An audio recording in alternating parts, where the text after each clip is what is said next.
The first night I heard the door whisper shut, I thought it was the wind. Old houses do that. They breathe, they shift.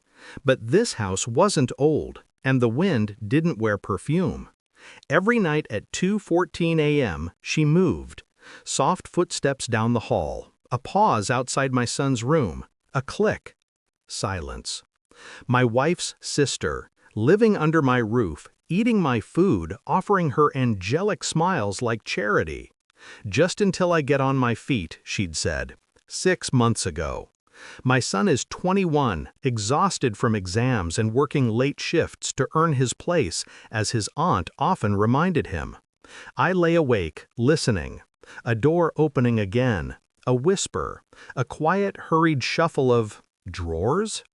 Not voices, not laughter, not anything a normal relative should be doing in a room past midnight. The next morning she hummed while making coffee. Too light, too casual, avoiding eye contact. I greeted her, voice flat. She smiled, wide, sweet, practiced, like she'd done nothing. But something inside me shifted. A quiet fault line, a warning. That same afternoon, my daughter-in-law called. Sharp voice, entitled tone. "If you want to join Thanksgiving, come wash the dishes first. Everyone contributes." I stared at the glowing screen. A command, like she owned me. I simply replied, "Enjoy." Then I booked a flight. A villa in Switzerland, private, quiet, silent like my rage. When I posted the mountain view, my phone rang 71 times. I didn't answer. Let them choke on their surprise.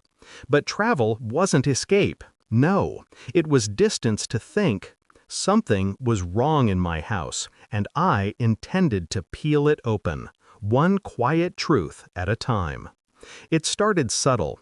Important things missing from my office drawers.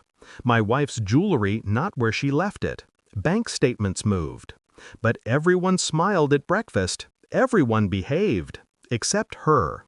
My wife's sister. Nervous, too attentive, apologizing for little things that weren't wrong. "Are you sleeping okay?" she asked once. Her eyes searched my face like she feared I'd already found something. I hadn't. Not yet. Suspicion is not proof. Assumptions are traps. But guilt leaves shadows, and she was drowning in them. Then there was my son, tired, distant. His laptop vanishing from his room one afternoon. He swore he had no idea where it went. He blamed himself. She put her hand on his shoulder. "It's okay, sweetie. You're stressed. These things happen." Sweetie. Aunt or queen? Caretaker or captor? The line blurred. I watched. Silent. Let them think I was distracted, soft, aging into irrelevance. My wife brushed it off. "She's family. She's helping. Don't be paranoid." Paranoid. Funny word. It means you see something others ignore. Truth before proof. Fine. If evidence was what they worshipped, I would build a temple. So I bought a camera. Silent. Hidden inside a photo frame facing the hallway and my son's door. When I placed it, my hands didn't shake. Calm men are the most dangerous. Emotionless men see clearly. Every night she repeated the ritual. Door, drawers, quiet rifling. She didn't steal affection. She stole privacy, security, control. Manipulation is better than seduction. It lasts longer. What was she looking for? I would know soon. Days passed. I reviewed footage like a surgeon examining tissue under a microscope. Precise, cold. She entered my son's room, opened drawers, checked bags, removed papers, took photos of his school documents, IDs, passwords scribbled on notes. Identity theft, financial sabotage, control disguised as caretaking. One night she whispered, "Don't worry, baby. Auntie will take care of you." My son didn't reply. He was asleep, unaware. Blind loyalty is the cruelest curse. Her face hovered near his head. Not desire, possession, survival through dependence. This wasn't lust. This was power. She fed on vulnerability, weaving gratitude into chains. I stayed silent, gathering digital proof. Bank notice, attempted password reset. University email, unauthorized login. My business account, suspicious export request. She wasn't hunting trinkets. She was mapping the keys to my legacy.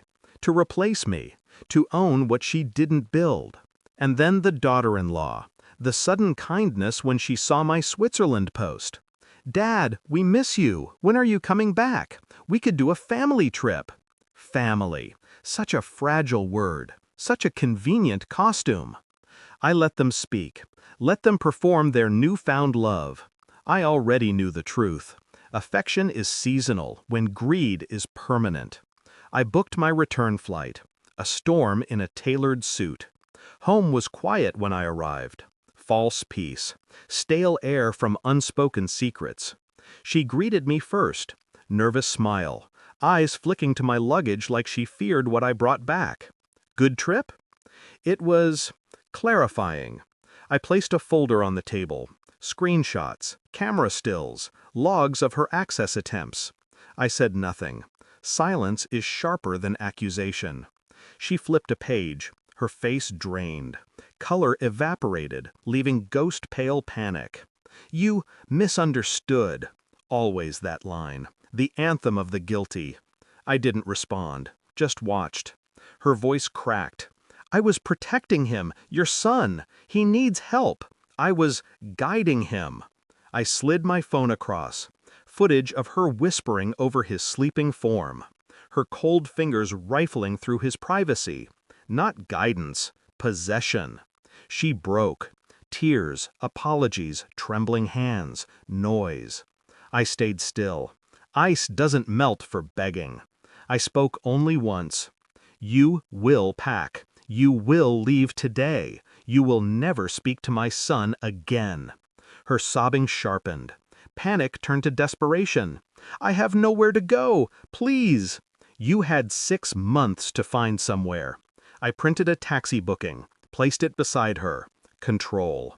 Polite. Surgical. My wife entered mid-breakdown, grasping at excuses, loyalty dividing like glass under pressure. I didn't raise my voice. I didn't argue. I played the footage on the living room screen. Shame is the loudest language. My wife's hand trembled as she covered her mouth. Not disbelief, acknowledgement. The sister collapsed, mask shattered.